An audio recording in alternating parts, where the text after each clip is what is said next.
Okay, let's revisit the substitution method for solving simultaneous equation. Let's take a look at this one that we have here. So we have equation 1 and we have equation 2. So let's take equation 1 and write x in terms of y. So what we have here is x minus 2y is equal to minus 6.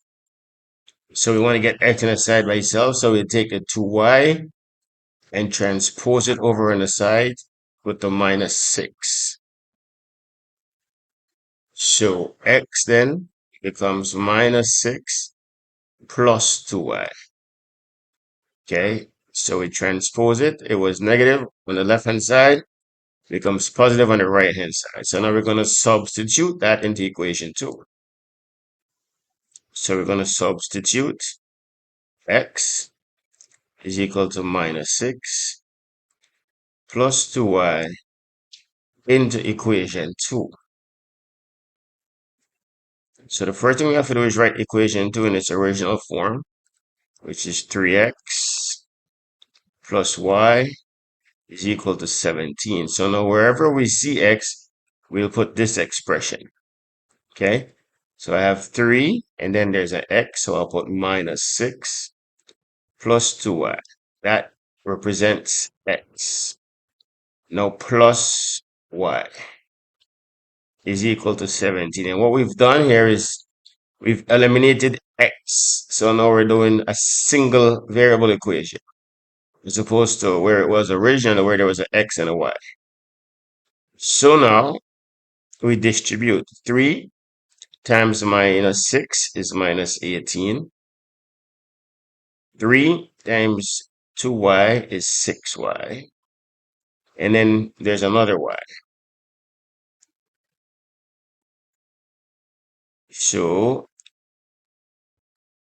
what we have here is 6y plus y is 7y is equal to 17 plus 18. How did we get plus 18? Over here we had minus 18. We're going to transpose that. It becomes positive. So 7y is equal to 35. We divide both sides by 7. You get y is equal to 5. Now we're going to substitute y is equal to 5, and this can go into any of the equations. Let's do equation 2.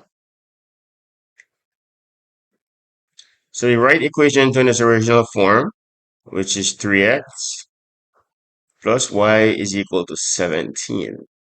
Wherever I see y, I'll put 5, because I've already discovered that y is equal to 5.